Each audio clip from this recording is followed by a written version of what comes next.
আসসালামু আলাইকুম। ভারতে চতুর্থ দফার ভোট শুরু হয়েছে। নির্বাচন যত এগুচ্ছে ততই বিজেপির আত্মবিশ্বাস কমে যাচ্ছে। তারা সাম্প্রদায়িক উস্কানির দিকে ঝুঁকে পড়ছে। টার্গেট করছে যে কংগ্রেস মুসলমানদেরকে প্রতিনিধিত্ব করে, সুতরাং একটা হিন্দুত্ববাদকে তারা ধরে নিয়ে তার একটা জাগরণ ঘটাতে চাচ্ছে। এর মধ্য দিয়েই বিজেপি নির্বাচনী বৈতরণী পার হওয়ার চেষ্টা করছে। এ বিষয়ে শুভজিৎ বাগচি তিনি সাক্ষাৎকার নিয়েছেন আন্তর্জাতিক খ্যাতিসম্পন্ন সাংবাদিক ও গবেষক দেবাশিস রায় চৌধুরী।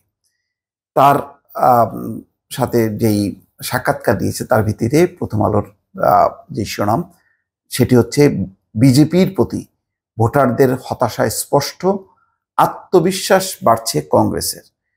তার মানে হচ্ছে একটা জটিল পরিস্থিতি তৈরি হয়েছে। বিজেপির যে বিশাল অবস্থান, সেই অবস্থান হয়তো উল্টে যেতে পারে এমন ধারণা ইতিমধ্যে তৈরি হয়েছে, এবং ভোটার এবং যারা রাজনৈতিক বিশ্লেষক তারাও বিশ্বাস করতে শুরু করেছে যে মোদী সরকার এবার হয়তো আর টিকতে নাও পারে। তো এখানে যেটি বলা হচ্ছে যে 2019 এবং 2024-এর নির্বাচন দুটি সম্পূর্ণ পৃথক নির্বাচন।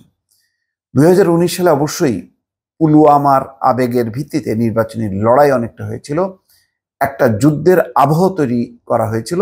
তখন যুক্তি দিয়ে ভেবেচিন্তে ভোট দেওয়ার প্রবণতাকে অনেকটাই চেপে ধরেছিল। তখন আর যুক্তি আসেনি সামনে, এসেছে আবেগ। তো 2024 সালের পরিস্থিতিটা একেবারে ভিন্ন। 2019 সালে একটি সামগ্রিক অনুভূতি ছিল যে মোদির আরও সময়ের প্রয়োজন। এই অনুভূতিকে তিনি ভালোভাবে কাজেও লাগিয়েছেন। তার বক্তব্য ছিল যে 70 বছরের অরাজকতাকে মাত্র 5 বছরে কিভাবে তিনি শুধরে দেবেন। এই যুক্তি এবার আর মানুষ নিচ্ছে না। 10 বছরের যদি আপনি কিছু নির্দিষ্ট পরিবর্তন না আনতে পারেন, তবে আর কখনো আনতে পারবেন না, মানুষ হয়তো এবার এটাই ভাবছে। তিনি বলছেন যে আমার মনে হয় এছাড়া আরো দুটি বিষয় মাথায় রাখা প্রয়োজন। এক, সাম্প্রদায়িকতা। এই বিষয়টিকে বিজেপি বড় বেশি ব্যবহার করে ফেলেছে।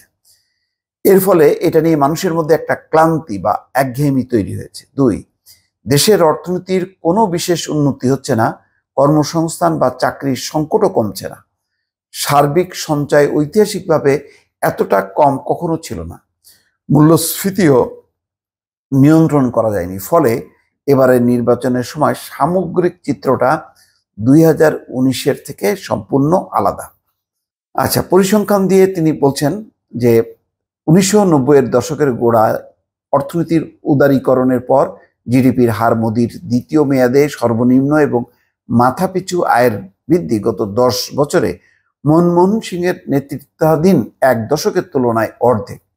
পাশাপাশি শেয়ার বাজার থেকে বিনিয়োগকারীর আয় কমেছে, হ্রাস পেয়েছে বিদেশি ও বেসরকারি পুঁজির লগ্নি, কমেছে ক্রয় ক্ষমতাও, যেমন কমেছে পরিবার পিছু সঞ্চয়ের পরিমাণ।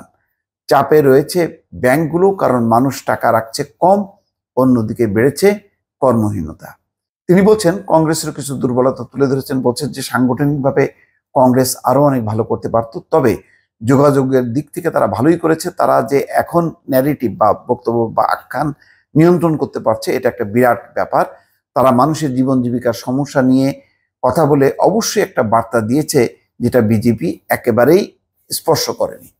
তো প্রাক নির্বাচন জরিপগুলো দেখিয়েছে যে বেকারত্ব এবং মূল্যস্ফীতি ভোটারদের জন্য উদ্বেগের প্রধান কারণ। কিন্তু ক্ষমতাসীনদের পক্ষ থেকে কংগ্রেসকে বারবার স্পর্শকাতর ও সাম্প্রদায়িক বিতর্কে টেনে আনার চেষ্টা করা হয়েছে।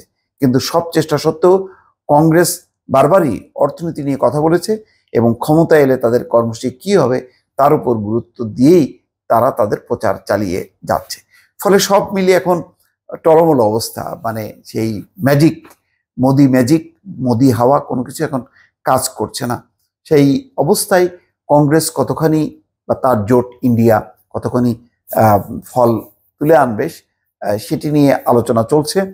যদিও এখন খুব বেশি চূড়ান্ত হিসাব নিকাশ এটি করা যাচ্ছে না যে কংগ্রেস জিতবেই, এমন পরিস্থিতি কিন্তু দর্শক এখনো তৈরি হয়নি। দর্শক ভালো থাকবেন। আল্লাহ হাফেজ।